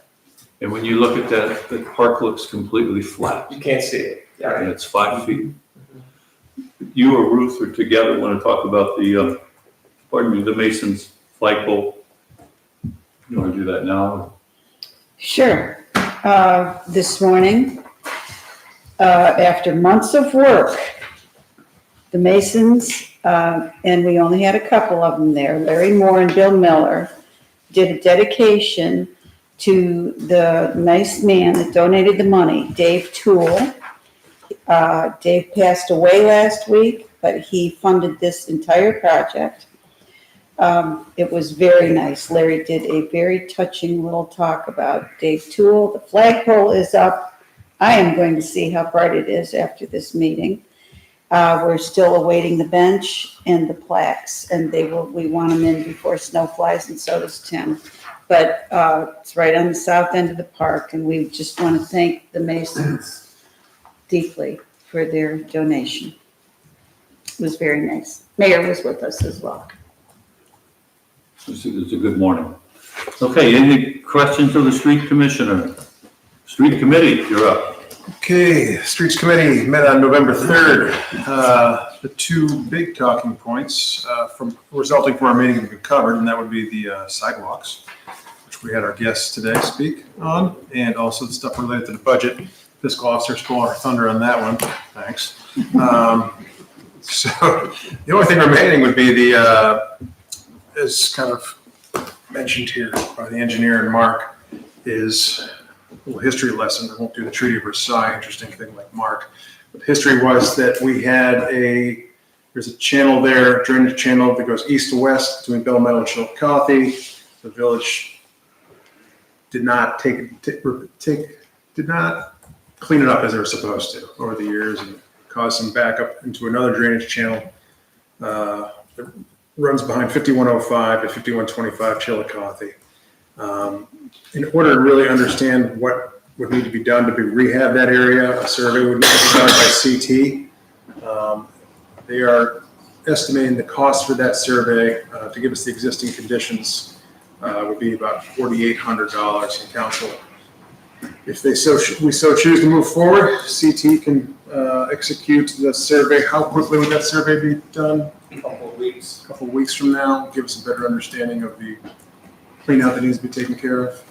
Mark, you may think. And it would also allow us to give valuable information to the contractor to do the work. And here's the slope, of the pitch, here's the size, there's everything else. I think the email from your colleague said includes 1 foot contour, so pretty tight. Yeah. Just so we recall, we have the permission of the homeowners to do this. So all we need is the survey, and then survey complete, transmitted to the contractor does it, and I think the plan is to have it done before the end of the year. So that would be another end of year kind of thing for you, Danielle, to be completed. Well, it would probably not be paid for until 25 or 24. Probably. And I believe there's money in the stormwater budget for this purpose. Well, if it would come out of 24's budget. That's By the time we get the bill, so, By the time it's built, yes. so we'll make sure we put it in offer. So with that said, Chris, would you like to make a motion, I suppose? Sure. I'd like to make a motion that allowing the mayor, fiscal officer to enter into a contract with CT Consultants in order to run a existing condition survey between 5105 and 5125 Chillicothe Road at a cost of $4,800. So Moved. Second. Seconded by Porter. Discussion. All those in favor say aye. Aye. Opposed? Motion passes. Thank you. Thanks, I'll get started. Our next streets committee meeting is December the 8th at 7:30 in the morning at the street commissioner's office. We have 4 motions under the street on the agenda. Oh, wow, okay, yep, I forgot about those, sorry. Bad chairman. Chris, are we doing December 1st and December 8th for streets? Well, that's a good question. I thought it was December 8th. I could be wrong. Yeah, we normally did it the first Friday. You are right, sir. It's snuck up on me. It's December 1st, 2023 at 7:30 a.m. Thank you. Okay, a few more on the agenda here. Motion to accept change order number 1, final line item adjustment of installed quantities in the amount of a credit of $6,310 from Grade Line Inc. for the Chillicothe Road Culvert Replacement Project. Second. Discussion. All those in favor say aye. Aye. Opposed? Motion passes. Eric, please. No Grade Line. We're very happy. They did a fantastic job. Thank you. Okay. Chris? Next up, motion to authorize payment of construction progress payment application number 2, final in the amount of $11,916.72 to Grade Line Inc. for the Chillicothe Culvert Replacement Project. Second. Discussion. All those in favor say aye. Aye. Opposed? Motion passes. Thank you. Next, motion to approve the certification of the availability of local funds in the amount of $300,000 for the Bell Road East Pavement Repair Project. Second. Discussion. Can't wait to get it done. All those in favor say aye. Aye. Opposed? Motion passes. Thank you again. OPWC. I'm just reading this first. I think it's to authorize the mayor Okay. to enter into an agreement and engineer to go PWC Route 38. Is that correct? Yes. I think it was just, Yeah. that's in the legislation. I think this was just if you were going to talk about it. Okay, So, thank you. So we're good? All right, thank you, Chris. We are now at the building committee. Building committee, we met on November the 2nd. One action that'll be coming up at our next meeting is Mr. DiAgostino. We had some suggested edits to the proposed contract he sent us. I sent it back to him. He was on board with all of it, but he said he dropped off a packet for me at the building office, I think last Thursday, with one small change. Unfortunately, the office was closed Friday. It was picked up today by my spouse, and I have not had a chance to look at it yet. So if all is good, we will forward that to council to review before the next meeting and discuss. Anything else for the building committee? Anything, Jared, you'd like to add? Nope. Our next meeting is December the 7th, 2023 at 8 a.m. in the building department office. Okay. Safety committee. Thank you very much, Mayor. On your package, you found the minutes of our October 5th and November 2nd safety committee meeting. Are there any questions? Our next meeting will be held on the 7th day of December at 9 a.m. at the police station. Now, at a point make here, solicitor. Yes, sir. I understand that you, along with the police chief, the Chagrin Falls Board of Education, and their legal team, looked over the SSO information. Is that correct? The SSO MOU, correct, yes. Is there anything you'd like to add to it? Well, it is on for first reading, I believe, today. It could certainly go through 3 readings. I will tell you that It's similar to the SRO MOU, although the SSO is the school safety officer. This is really for crime prevention, violence prevention, liaison with law enforcement, different than what the school resource officer does. But this would be a police officer of the village. All expenses and costs paid by the school district for any of the work that they do as the school safety officer for Gurnee. But this did take a little bit of time, only because I think there was a difference of opinion as to what was happening with the other schools in Sugar Falls versus Gurnee. So this was a little bit unique. But the police chief, the agreement would be effective January 1st, so they're hoping to fill this position and get the SSO ready to go. Right now, I don't know if everyone is aware, but we already have an off-duty police officer that is at Gurnee right now, basically acting as an SSO, not pursuant to this MOU. But just so that you know, it would be similar to what that person is doing right now. I understand they also have they have an officer at the intermediate school also. I believe so, I'm not sure. Okay. Now, I understand that there could be 3 readings, but I know that Chief Rizzo suggested that I'd appreciate if we knock this out tonight so he can get started on the interview process. Now, the ordinance itself is the very last ordinance on the sheet on our agenda. We can wait at that point for. Okay. That is all I have. Thank you. Okay.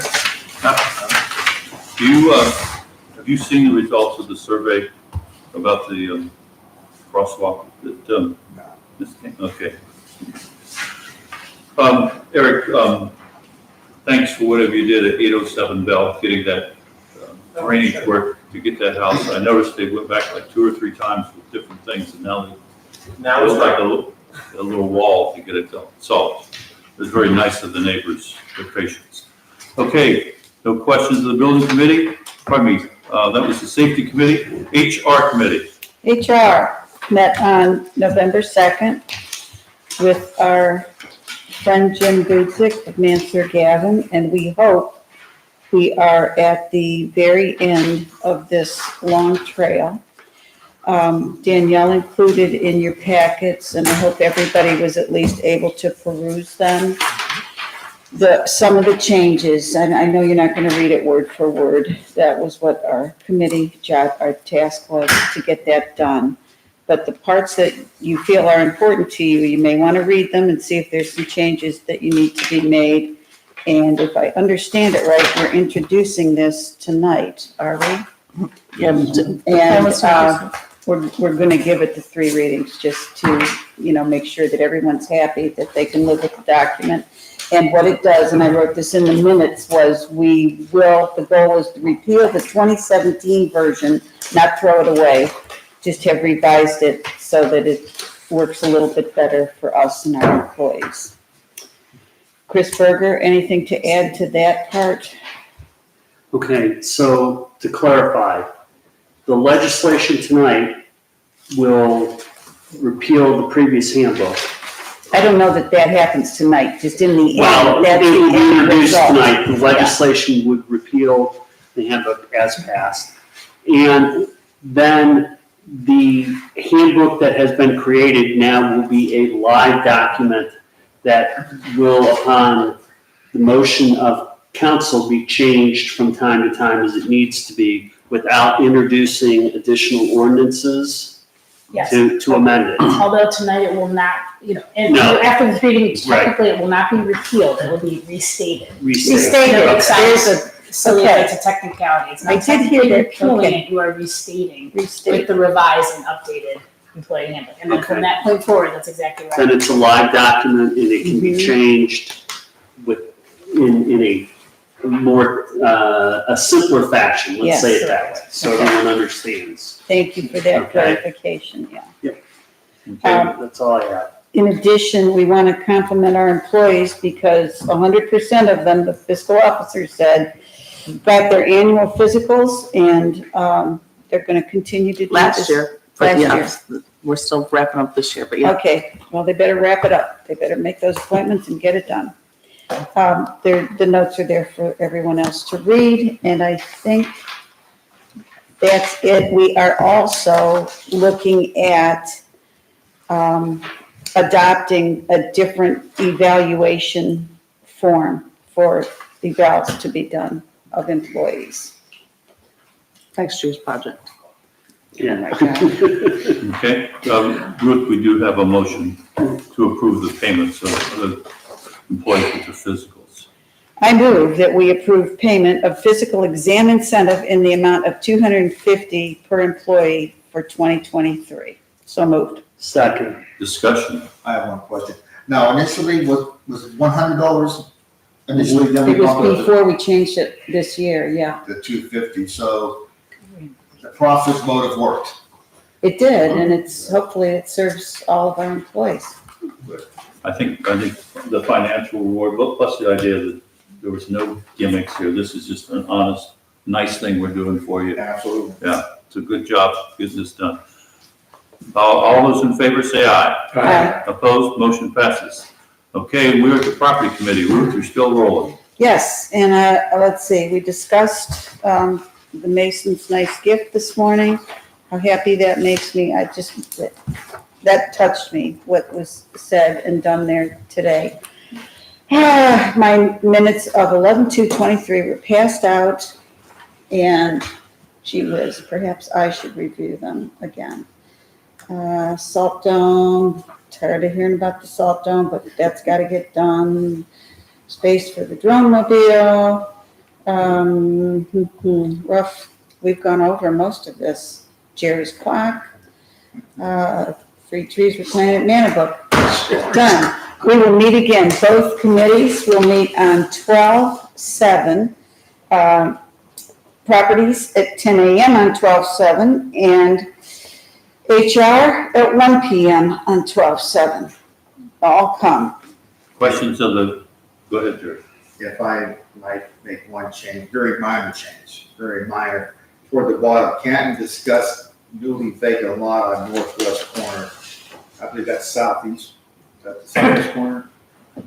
Well, it is the northwest corner of her property, but some idiot must have been thinking of her directions really badly. You're right, it's the southeast corner of 306 in Bell. Call me Magellan. Anything else from the property or the park committee? All right, public utilities. Good call. Thank you, Mayor. I apologize, I screwed up. So I emailed you this morning minutes from the 10/23 special meeting of the Public Utilities Committee, as well as the 11/3 minutes.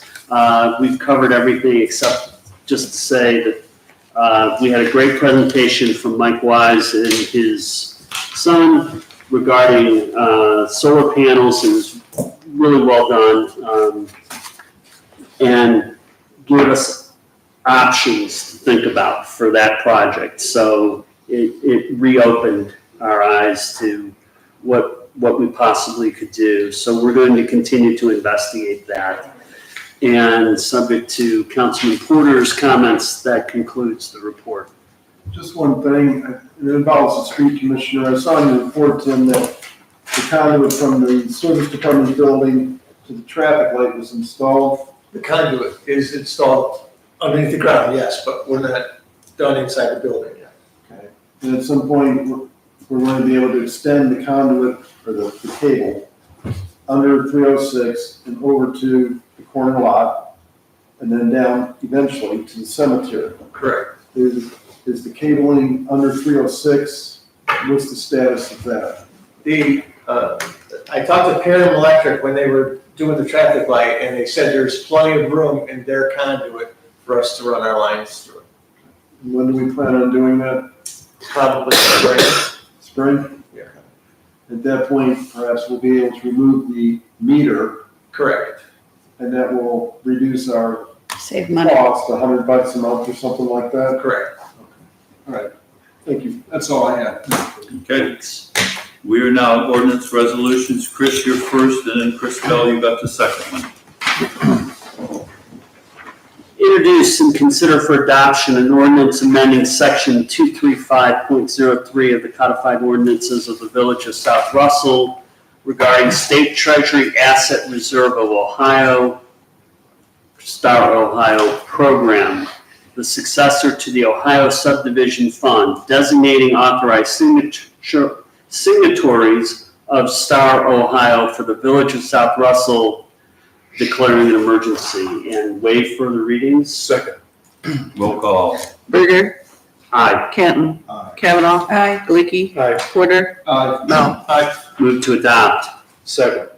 Berger, Aye. Canton, Aye. Kavanaugh, Galicki, Aye. Porter, Aye. Bell. Aye. Ordinance passes. Chris, you're next. Bill. Introduce and consider for adoption an ordinance authorizing the mayor to prepare and submit an application for the Village of South Russell to participate in the Ohio Public Works Commission State Capital Improvement and/or Local Transportation Improvement Program for the Bell Road East Pavement Repair Project and to execute contracts as required, declare an emergency, move to waive further readings. Second. Roll call. Berger, Aye. Canton, Aye. Kavanaugh, Galicki, Aye. Porter, Aye. Bell. Aye. Motion to adopt. Second. Berger, Aye. Canton, Aye. Kavanaugh, Galicki, Aye. Porter, Aye. Bell. Ordinance passes. Ruth, you have the next one, and then followed by Chris Berger again. Introduce an ordinance approving the updated and restated employee handbook to be effective beginning January 1st, 2024. First reading. Okay, Chris, you're next. Okay. Introduce and consider for adoption a resolution authorizing to reduce collection of the Village of South Russell's 1.5 mil road and bridge levy to 0.5 mil for 2024 tax collection only. Authorizing the fiscal officer to deliver a certified copy of this resolution to the county auditor to ensure the accuracy of the tax rates and values for the 2024 collection only, and declaring an emergency. First reading. Yes. All right, Mark, you got the next one, and Second. then followed All by right, don't have to. I guess No. first reading. first reading. You got this one? Sure. I can introduce and consider for adoption an ordinance ratifying the permission of the village to allow Chagrin River Watershed Partners, Inc.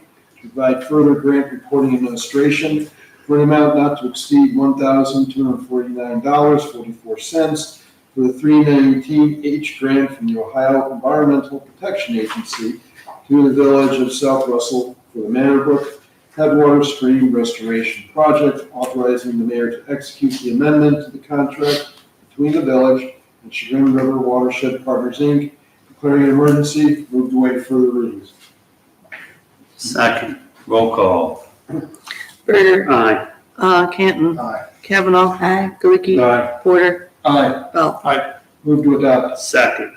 Berger, Aye. Canton, Aye. Kavanaugh, Galicki, Aye. Porter, Aye. Bell. All right, ordinance passes. Ruth, you have this one. Introduce and consider for adoption an ordinance approving the pay schedule for employees and officials of the Village of South Russell for 2024 only, effective January 1st, 2024. First reading? First reading. You want to get it over with? then? Get it over Let's with. get it over with. Yeah. Ruth. Move to waive readings. We have a second. Second. Roll call. Berger, Aye. Canton, Aye. Kavanaugh, Galicki, Aye. Porter, Aye. Bell. Move to adopt. Second. Berger, Aye. Canton, Aye. Kavanaugh, Galicki, Aye. Porter, Aye. Bell. Ordinance passes. Jerry, the last one. Thank you, Mayor. This time I would like to introduce an ordinance approving the memorandum of understanding between the Village of South Russell Police Department and Chagrin Falls Extensive School District regarding the deployment of a school safety officer, authorizing the mayor and the police chief to enter into the memorandum of understanding on behalf of the village, declaring emergency and suspend further readings. You need a second. Second. Roll call. Berger, Aye. Canton, Aye. Kavanaugh, Galicki, Aye. Porter, Aye. Bell. Aye.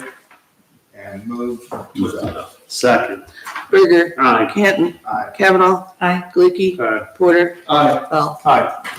Okay, we are at the bills list. Chris, can you do them? Motion to ratify the bills list of October 31st, 2023 in the amount of $311,000, $936.34. Second.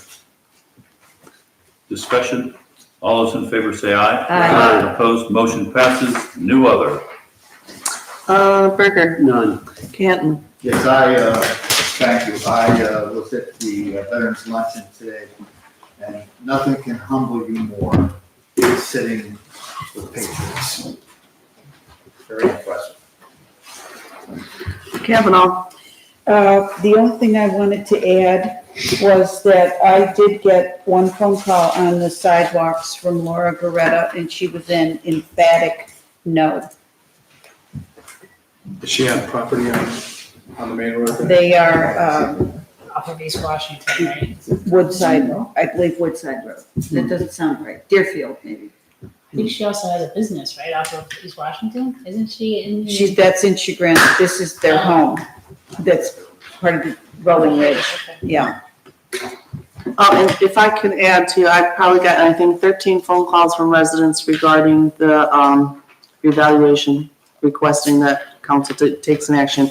And according to the county auditor's office, more than half the phone calls they've received on this topic, more than half came from South Russell residents. Wow. Galicki? You know, the only new business that I have is I've been struggling with this on why the reticence on the part of council to take action to mitigate the tax burden on our residents today. The mayor himself has said that this is an unvoted tax increase. It's been said by the entire budget commission and the auditor that it's unfair and wrong. And I believe we have an obligation to our citizens to try to mitigate this tax increase. I don't understand why we have to kick it down the road, and I don't understand what more discussion needs to be had given the sentiments expressed by the residents that appeared today. So perhaps if someone can enlighten me on that, I'd appreciate it.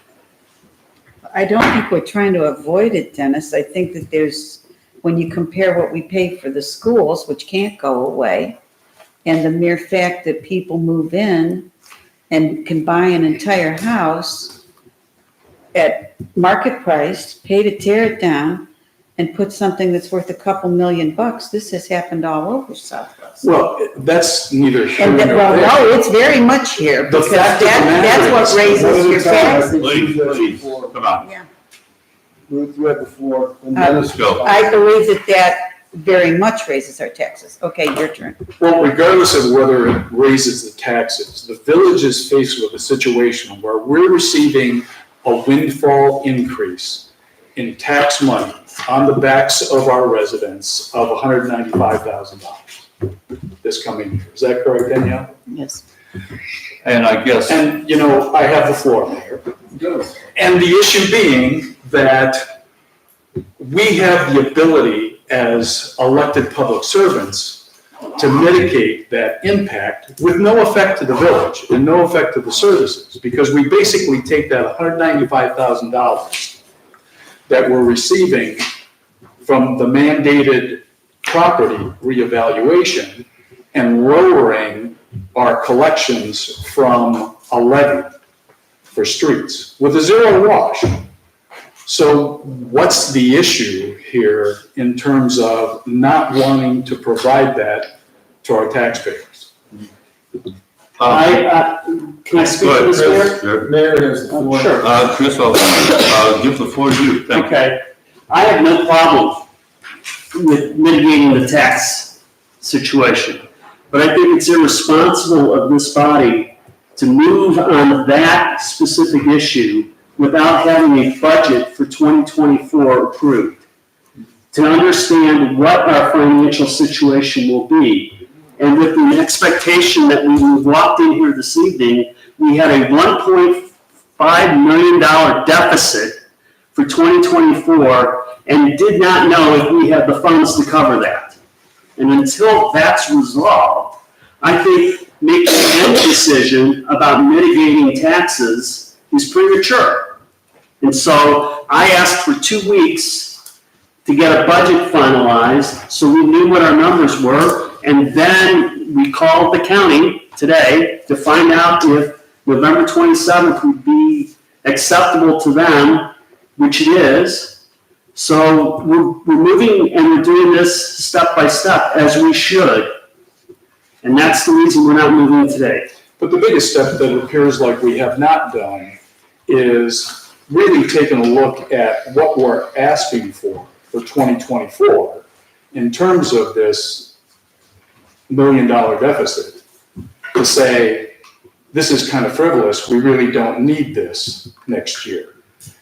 And, you know, again, I don't see how, and I realize, you know, we have a unique situation where for the first time in decades, you know, the county commissioners agreed with a budget commission recommendation that they mitigate the impact on taxpayers. But we're reticent to do that because perhaps there's a project that we'd like to accomplish. And maybe we ought to, instead of worrying about what the deficit is, take action to reduce that deficit, but not at the expense of the taxpayers for the additional $195,000 impact. We have indeed taken action to reduce the deficit. We cut the road program down to $350,000 tonight. We also forego a replacement to the backhoe. So the streets department overall just reduced the deficit by about $500,000. And I don't regard a $350,000 road program as adequate. We've been having massive road programs the last 3-4 years, and we have caught up substantially to our 75 PCI goal for each of our roads. And I don't think that's a frivolous thing at all. I don't think we do anything that's frivolous. We are the guardians of the taxpayers' money to the benefit of every single resident. And every resident drives on the roads, every resident has an interest in stormwater, every resident has an interest in salt on the roads during the winter, all of these things. So Dennis, if you can point out a frivolous project, let's kill it. And we have until the 27th to do it. Mayor?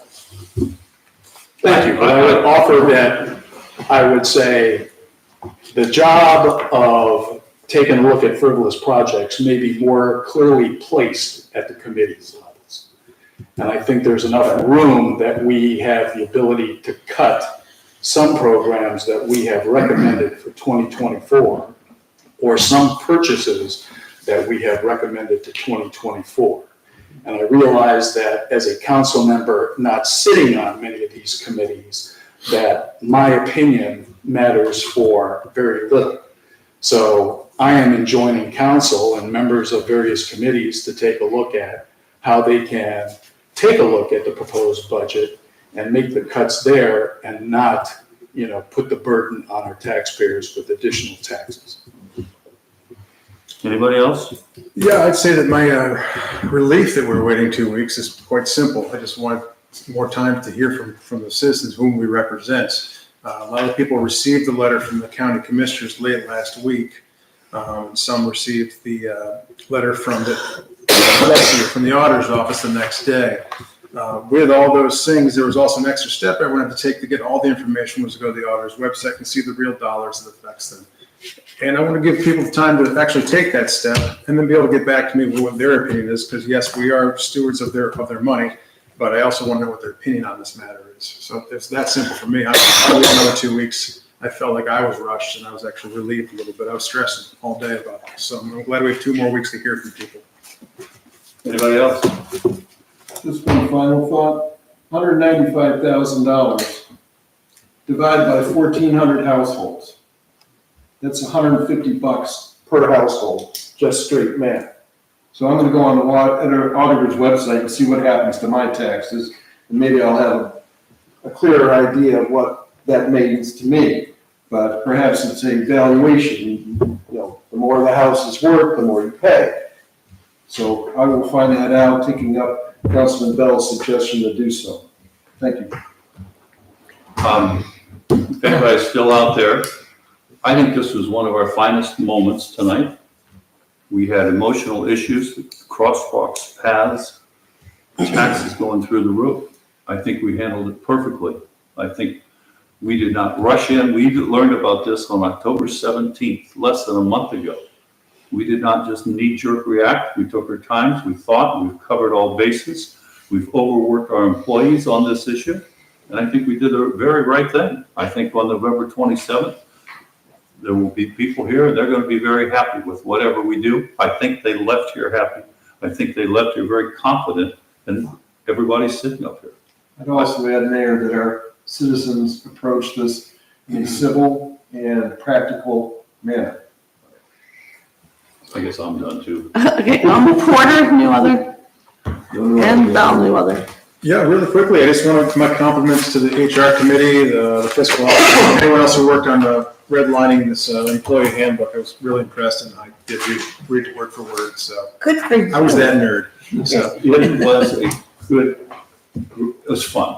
I mean, it was some brutal, some of the issues and the wording, but it was like, what's an observed holiday? What's your other term? Observed holiday? Actual. Actual holiday.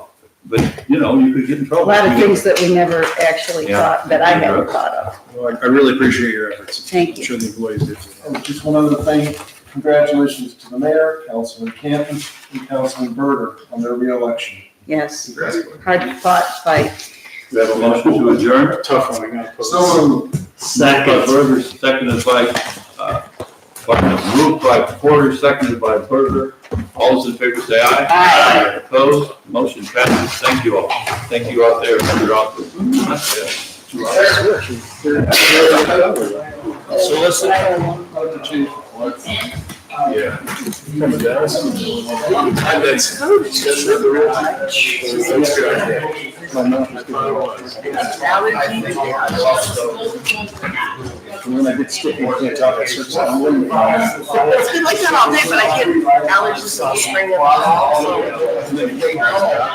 Next time they ask you, they like the song. This thing.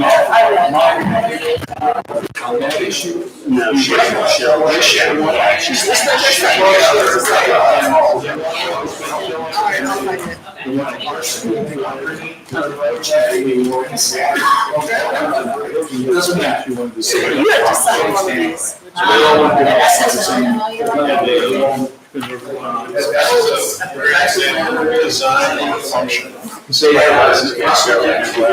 That's cool, right? But user experience was all. They readily come back to the well. That's just, well, you can, it looks like something big,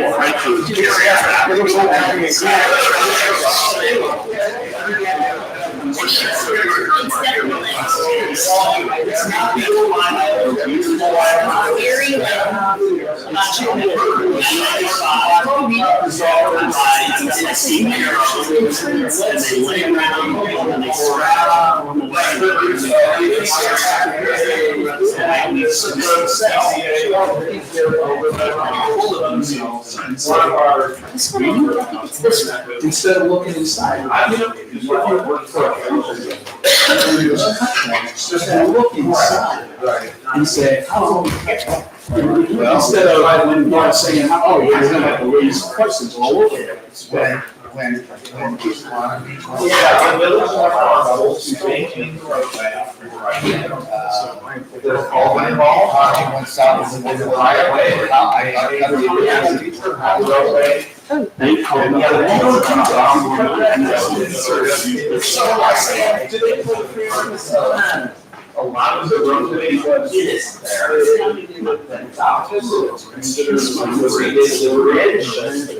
Yeah. The bridge is there, we allow the roadway. And that's the same part.